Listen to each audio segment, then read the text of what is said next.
Dr. Parikh, why are these tests still so bad, frankly, for lack of a better term? Right.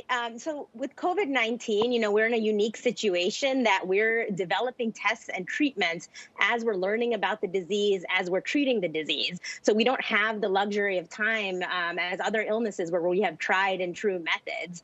And then to make matters even more complicated, there's other coronaviruses around. The common cold is a coronavirus. So some of these antibody tests are unfortunately cross-reacting with other coronaviruses as well. And the high false negative rates are making it very challenging to determine who has it, who doesn't have it. Right. And the opposite problem, right? Some people might get the false sense of security that they had it when they may not have. Exactly. False positives are more of an issue on the antibody test, maybe false negatives for the test itself. But listen, falseness, period, is the problem. But I guess I wonder, do other countries have the same similarly high level of problematic tests as we do? Or is there something, are ours just frankly not up to snuff? Or are other countries like South Korea and so many different ones battling this? Are their tests better?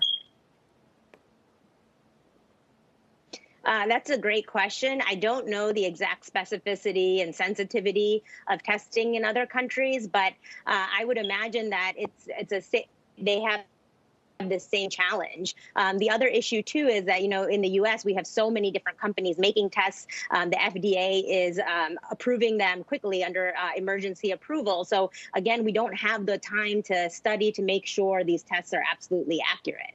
What would you tell someone?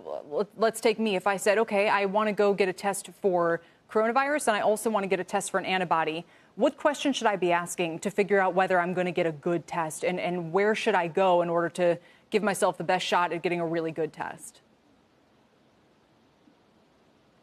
Right. So the things that are most helpful in testing are two things called specificity and sensitivity.